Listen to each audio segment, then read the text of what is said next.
Hi guys, today we can discuss a case. This is a case of a ceramic onlay which is completely done digitally with the help of an in-house intraoral scanner and a milling machine.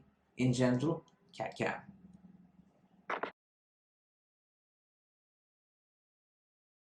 A 25-year-old dentist reported to us with complaints of dislodged restoration in the lower left back teeth. So after removal of the dislodged restoration, this was a clinical picture. In this, you can see deep margins in the first molar region, secondary caries in the second molar and first molar region.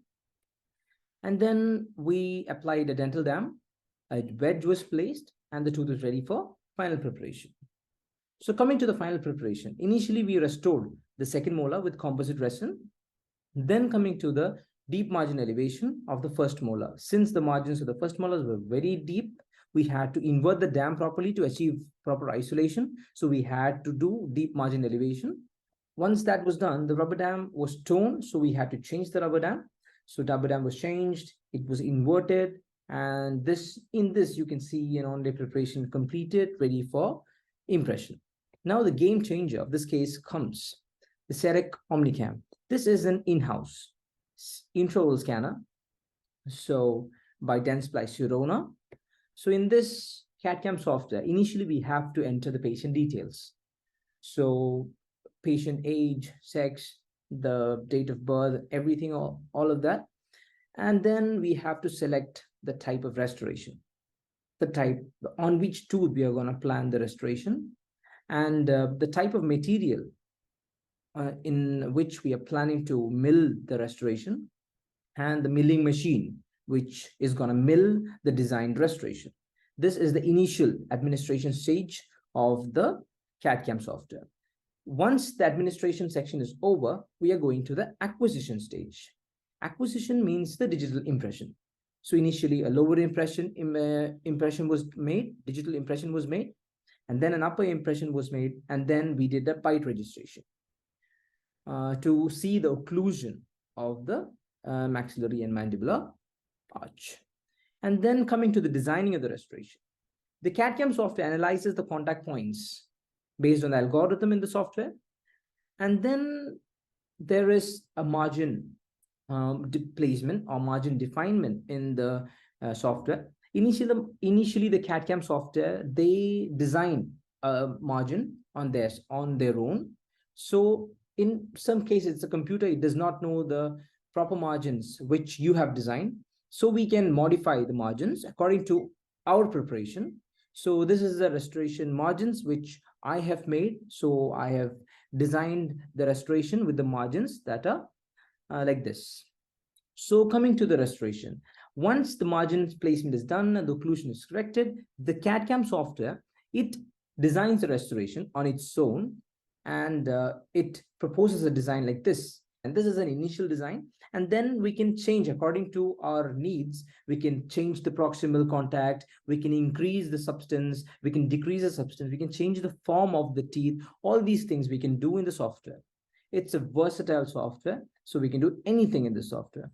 And then once the designing part is done, we have to send the designed restoration to the milling machine so that the designed restoration can be milled. So for this, we have an in-lab MCXL, which is an in-lab 4-axis milling machine by Dentsply Sirona.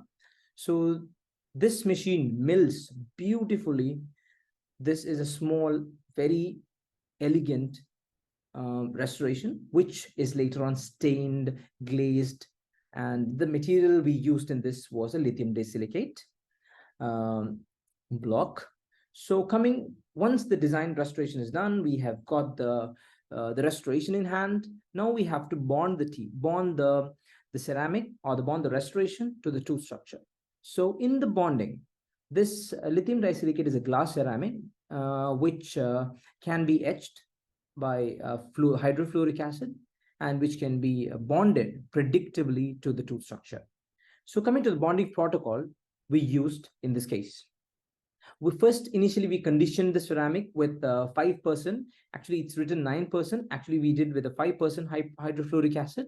And then we did a 37% phosphoric acid etching also Why? Because once the hydrofluoric acid etching is done, there is a lot of silicate particles over that. To remove some of those silicate particles, we can apply 37% phosphoric acid, but this is not as effective as the ideal method of putting this in an ultrasonic bath of alcohol, which predictably removes the silicate crystals that are present after hydrofluoric acid etching of the glass ceramic. Once this is done, we go to the silanation. So silane coupling agent is applied, and once this is done, we are going to condition the tooth. So the conditioning of the tooth starts with the etching of the tooth with the 37% phosphoric acid, and then we apply the bonding agent, which is followed by light curing. Once this is done, we are ready to bond the onlay to the tooth with the dual cured resin cement. In this case, we used a Calibra by Dentsply Sirona. This is followed by light curing from all the sides to ensure that most of the conversion is done. And this is the final result. And we can see the pre-operative picture after the caries excavation, and we can see the post-operative picture. So we can appreciate the beauty of the restoration, which is made in lab, in the clinic with a chairside CAD cam in less than 3 hours. In less than 3 hours, we were able to bond the final restoration to the patient, and the patient was happy, and we were much more happy.